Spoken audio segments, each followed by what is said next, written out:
have a difficult task actually because you need to summarize 6 months in 20 minutes. That's going to be a little bit intense and difficult to summarize. But I found some logical flow to hopefully touch all the different aspects of my research at Stanford so far. Just as a reminder, I started in August and I'm going to finish this month. My research was focused on the data you see here, monocular-based loss estimation, more specifically to the orbit pieces of debris or performing orbit servicing, the same work that Jeff is carrying out in his lab in these years.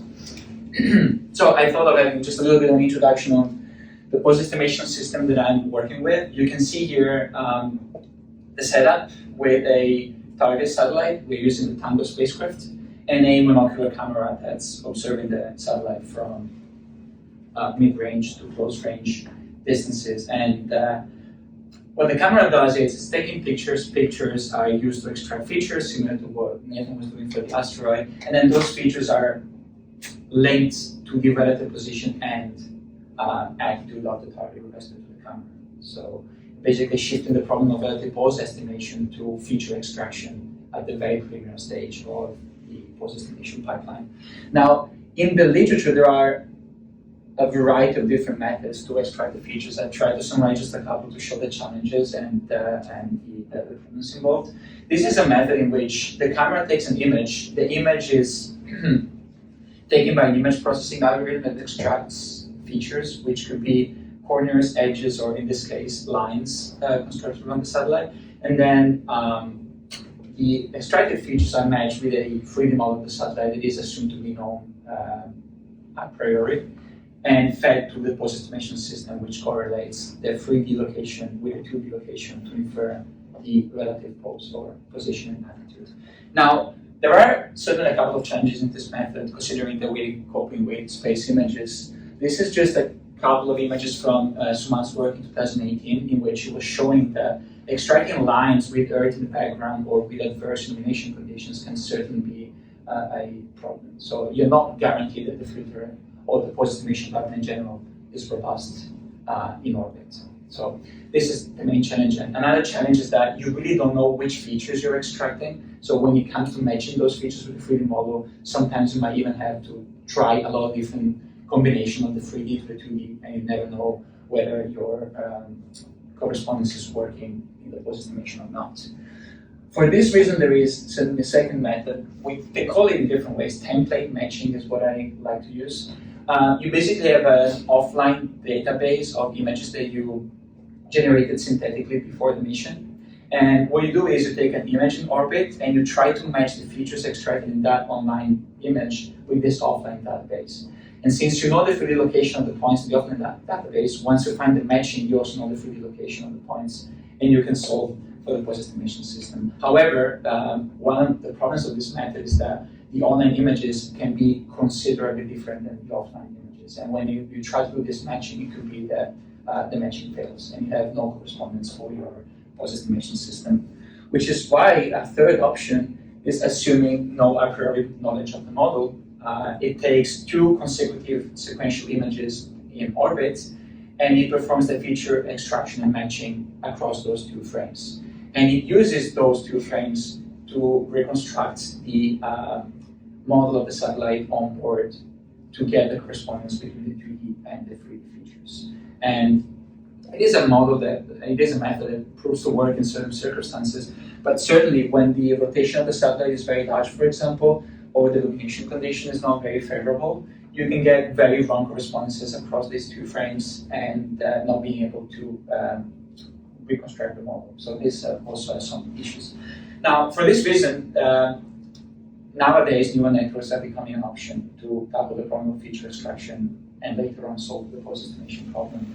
The idea is to take the first method, the one of extracting features in a static image and match it with the 3D model, but this time tell the network which features to extract, so that you're always sure that you're going to take the features that you know the 3D location of and that you can match with the 2D counterpart.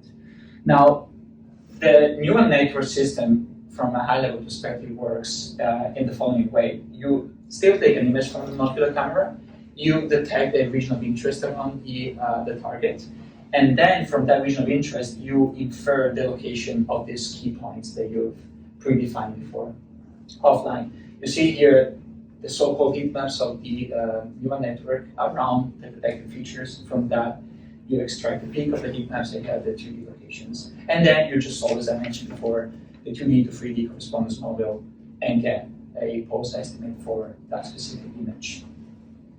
Now, it certainly comes with some benefits because, as I said, you don't need to search for the correspondences. You have the predefined features with the predefined correspondences. However, the same problems that I mentioned before for the other methods apply to neural networks. Now, in this specific method with neural networks, the main problem is that you usually train the network offline on ground with synthetic images.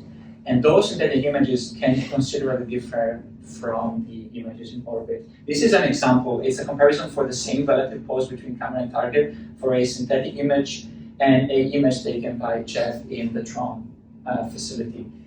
You can see for the same pose, the images are still quite different. You have signal-to-noise ratio, which changes considerably. The difference in contrast is huge. Illumination also incredibly different. Textures, and then also so many other imperfections and differences that our human eye does not grasp, but that the neural network will struggle with. And for that reason, there is this incredibly interesting field of research nowadays focused on bridging the gap between how you synthetically render the training of the neural network with the image that you get in orbit. And this comes with a problem, because if you want to validate a navigation filter on ground, you don't want to test the whole pipeline just with synthetic images, because when you will go in orbit with the same filter, the filter might diverge completely. So it is very challenging to guarantee a robust validation on ground of a filter with space-represented images to test the CNN. Which also brings to the second point about investigating how to bridge this domain. It is called domain adaptation or data augmentation. Making sure that the neural network trained on synthetic images can perform well in orbit. Now, this brings me to the two main research objectives that I carried out is 5 to 6 months. The first research question is about, as I mentioned, investigating which techniques can be used so that you can bridge this gap. And you test that with static images that are collected in TRON. Those are images that we can use, which are fairly comparable to real space images, which are the ones that you see here on the upper side of the slide. And then the second research question is about testing not only the pipeline on static images, but on a realistic close proximity operation around the target, in which you're implementing a filter and you're feeding the filter with measurements from the neural network.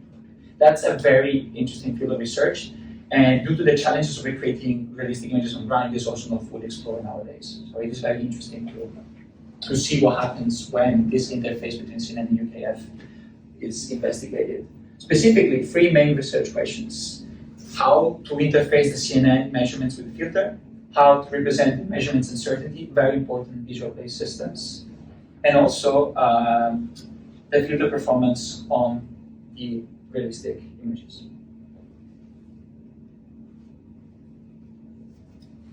Now, before dealing with the challenges of the filter, I wanted to briefly describe the approach that I investigated for the data augmentation. Just as a reminder, you cannot test the neural network on the realistic navigation trajectory without first checking the performance on static images. That would be a big, large logical jump.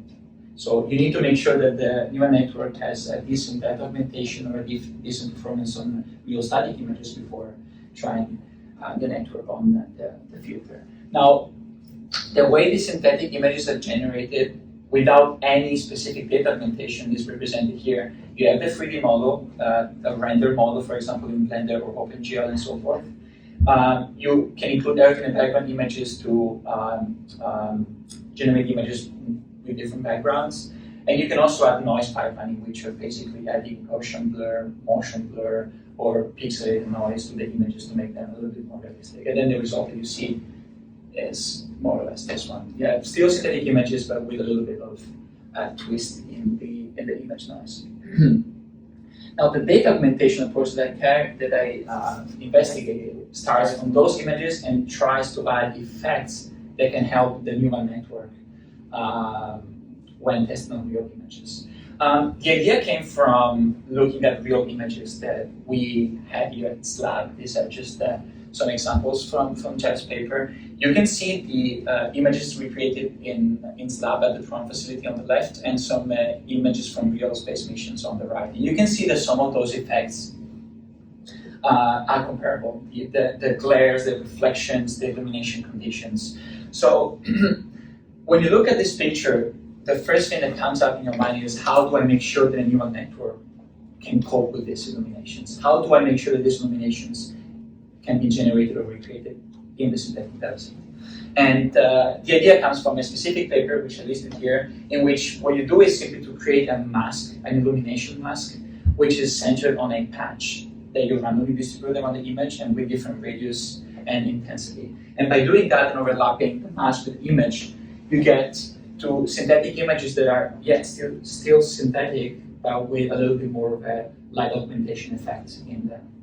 And these are the images that are then used for the neural network. So now the research question has shifted from the general, how do I improve the network performance, to how does the network perform when trained on these images and tested on the TRON-generated images. Now, I've chosen 3 main scenarios to show you how the refinement works, and then I'm going to extend to the overall data set. What I want to prove is twofold. I want to prove, first of all, that the noise pipeline without any light augmentations performs better than no noise augmentation. And then I want to show that by introducing the light augmentation, I further improve my CNN performance.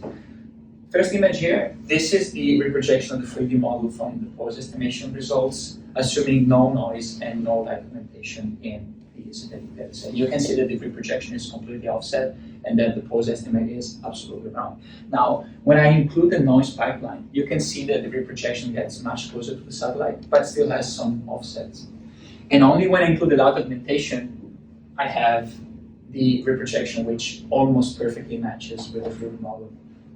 Now, a couple of other examples here to just show how the trend is still no data, noise pipeline, and then with the light augmentation, the refinement is done. Same thing here. Even when there are very adverse illumination conditions which make the no data augmentation pipeline fail, by the time I get to the data augmentation with the light augmentation, the reprojection is quite accurate. So these 3 examples are already suggesting that light augmentation does help the network. Now, when we extend it to the whole data set, we see basically the same trend. I'm showing here the cumulative distribution function, which is basically telling which percentage of the data set is characterized by which accuracy. You can see on the left the position, then attitude, and then the combined score that has attitude and position included. Now, if you take the position, for example, what the graph is telling us is that with the light augmentation, we have more or less 80% of the images with a attitude error less than 10 degrees. For the position, same percentage of the position error less than 10% of the real position. These are very promising results, especially when compared with the other 2 methods, which have a much worse performance when tested across the data set. Now, these results are used for the Lightbox scenario, which is basically a subset of the speed dataset, which has albedo-like reflections and not very adverse reflections and illuminations. The Sunlamp subset is, on the contrary, incredibly challenging for the reflections and the illuminations. But even in this scenario, you can see that for 80% of the data set, the attitude and position error is not only quite accurate, but also incredibly much more accurate than the other 2 methods without light augmentation. So these are very promising results because they tell us that this approach of augmenting data sets is beneficial for the neural network. However, we must not forget that the whole idea of light augmentation came from looking at the images of TRON. Right? So there might be an overfitting problem in which I'm adding the right augmentation just because I knew how the image to look like. So it is also good to test the same approach on a slightly different data set. And for that, we're very lucky to have the Prisma 25 data set. It is a data set of only 25 images, unfortunately, but those are real images taken during the Prisma mission in orbit. So the performance of the neural network tested on those will certainly return a good comparison. First of all, let me just show you that I compare my method against other methods that are currently being investigated for the competition. And currently, I'm seeing that my method is scoring at the second place. Of course, this doesn't mean anything specifically per se, because we don't know which methods the other competitors are using, but it gives a feeling of the good performance of the neural network when compared with the other approaches. As I was saying, Prisma 25 dataset, very important to test the overfitting, the potential overfitting of the light augmentation. As I said, only 25 images. You can see there a mosaic with the reprojection of the 3D model based on the CNN performance. A couple of things. First thing, mean position error and mean attitude error do not say a lot per se, because they're just an average of 25 images. But you can see that for 15 images out of 25, the mean position error is only 0.5 meters and the attitude is only 2.5. I wanted to compare this performance with a CNN-free method from Sunlamp in 2018, in which he tested a CNN-free approach on the same dataset and got only 5 highly accurate, highly confidence pose. So again, another example of how the CNN method can work well with light augmentation as compared to the state of the art.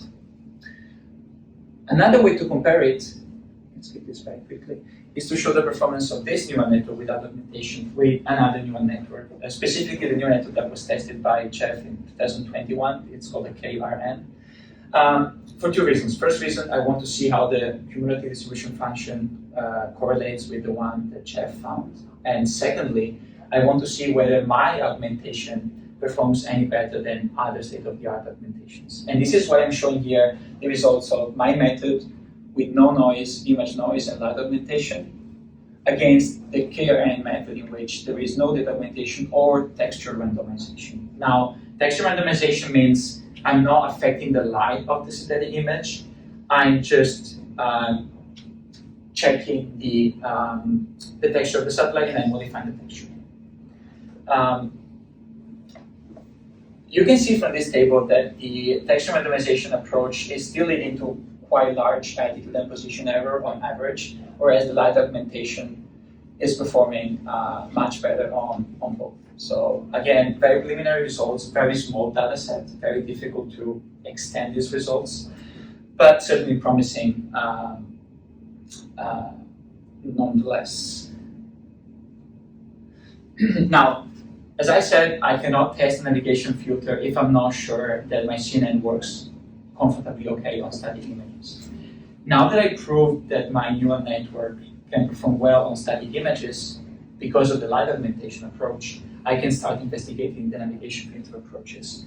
I have two trajectories that I'm considering. One is a very simple hold point at a certain distance from the tangle that you see on the up part of the slide. And then I have another scenario in which there is an elliptic trajectory displayed there in red, in which the satellite is rotating and the camera on the surface is approaching elliptically. And I want to test the CNN performance on these two approaches. Now, the problem of navigation filters in visual-based systems is that it is quite hard to estimate a covariance of the measurements. When you have GPS, for example, you know more or less what the expected noise level is, and you can somehow kind of tune it offline. But when you are facing with visual-based systems, you never know which illumination condition you're going to face, which reflections are going to be adverse for the image processing or for the neural network. So it's very hard to tell the filter that measurement specifically comes with that specific statistical covariance. Which is why I was exploring a way to interface the neural network with the filter, whilst at the same time giving a statistical interpretation of the measurements. Now, the good thing of neural networks is that they don't just detect key points, they construct a heat map around the key points that says how confident the network is about that specific detection. So you can imagine that from a specific heat map, you can build a covariance matrix based on how dispersed the heat map is. So the more the heat map is concentrated and focused on one single pixel, the smaller the covariance. And you can use this method and test it on synthetic images first. So I prepared this video in which it's 10 times faster than the real approach. But you can see as the filter is converging, the heat maps are represented by very concentrated heat maps, which means that the covariance is very low. And you can see here that covariance of the filter is increasing because the condition of the spacecraft is very, well, it's in shadow. And the heat maps associated with that shadow portion are very dispersed. So the idea is to capture that uncertainty and make sure that the filter immediately increases the covariance when the spacecraft is in near eclipse conditions, for example. Now, one problem, this is a synthetic scenario. The heat maps are comfortably representative of the covariance, but you're not sure that that would be the case in a real scenario. Now, the problem of a real scenario, specifically the TRON scenario, is that you can get very wrong detections and having a heat map that is not very representative. And this is why I try to incorporate the same approach that Nathan used in the previous presentation of adapting the covariance to my scenario. Now the idea is similar to what I mentioned before for the heat maps. You take the heat maps as a representation of your measurement noise, but you allow that representation to be inaccurate. And you are correcting for that representation through an adaptive method. So the idea is you take the heat maps covariance and then you take a innovation covariance from the filter, which tells you how far the reprojected points that you detected are from the predicted reprojection. And then you combine those two and you try to minimize a problem in which you estimate a certain coefficient that scales your heat map covariance to match as close as possible with the one of the filter. In other words, what you're doing is the following. Measurement processing, you take the detections from the neural network and build the heat maps. And then inside the filter, you add this covariance adaptation step in which you correct for the heat maps-based statistical information. Very quickly going to the results because this is, in my opinion, quite interesting to talk about. These are the results on the real scenario generated in TRON. So no synthetic images anymore, we're talking about realistic images generated on ground. You can see position and attitude errors both graphically, visually, and in terms of steady state like mean and standard deviation. Couple of observations. We can see that the attitude error is large compared to what you would expect from a close proximity operation. But nonetheless, we can see that the filter is converging. So we're in a situation in which we don't have a very accurate filter, but we have a robust filter. And this is quite important because without this heat map-based adaptive covariance, the filter will simply diverge after a couple of seconds. So I'm not showing here that the filter is incredibly accurate. I'm showing here that the filter, due to this adaptive covariance, can converge and can stay at a comfortable level of accuracy throughout the trajectory. Also notice the position error. That's also quite a good error considering that we are at 8 meters from the target and we have a steady state error of only 0.04 meters. So the results are promising for sure. Also notice that if I run the same adaptive covariance method without the heat maps in the loop, I get a much worse result. I was trying this method in which instead of taking the statistical interpretation from the heat maps, you take the gradient of the image and associate low covariances to very rich gradient parts of the image. That was the state-of-the-art method before neural networks were exploited. And you can see here, even if I have an adaptive covariance, the altitude after one orbit is quite off from the ground truth and converges to much worse results even after 2 orbits. So again, another suggestion that using the heat maps helps the robustness of the filter. Now, for the second trajectory, I also want to show the performance between synthetic and the TRON images that I didn't show you before for the previous trajectory. You can see here in red you have the TRON convergence, and in black you have the synthetic convergence. You can clearly see that the synthetic scenario is much more ideal, and that's because there are no changes in illumination condition and no need to adaptively estimate the covariance of the measurements. But you can still see that after a certain period of time, both scenarios converge to more or less the same value. And when you compare the results after 1 and 2 orbits, you can see that the TRON scenario, aside from after 2 orbits for the attitude, performs quite well when compared to the synthetic. Still worse, but still quite well. You can see here, for example, in the attitude that despite a larger covariance for the TRON scenario compared to the synthetic, you still have more or less the same convergence pattern, which is, in my opinion, very promising. Also notice that the reason why TRON has this very large attitude error at the end is because in the RO2 approach, the satellite is getting only partially in the field of view of the camera, and micromint approach is not able to reconstruct all the key points of the satellite, which is why in the TRON scenario you get this kind of divergence of the attitudes. So now, as I said, 6 months, very hard to summarize, a lot of things to talk about and to mention. But I have 2 main messages, or take-home messages with me. The first one, in summary, is about the data augmentation. I have the feeling that affecting or modifying the synthetic dataset with light augmentation or with new and improved texture randomization is key to bridge this gap between synthetic and real images, and a way to follow for future research. I'm also happy that I had the chance to test these methods not only on the Speed Plus dataset that Jeff generated on Brown, but also on the Prisma 25 dataset, because that added an additional level of comparison that certainly is beneficial. And then from a CNN UKF pipeline standpoint, I'm very happy to see that the statistical information that could be inferred from the heat maps did help the robustness of the filter.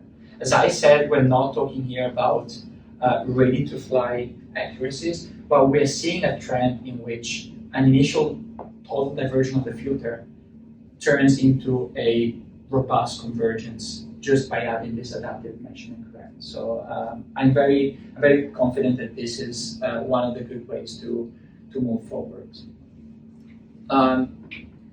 That's it. There are certainly a lot of future work and recommendations as usual. I've listed here a couple, I'm quite sure there are much more. But the 2 important ones that I want to stress are to keep investigating the performance of the pipeline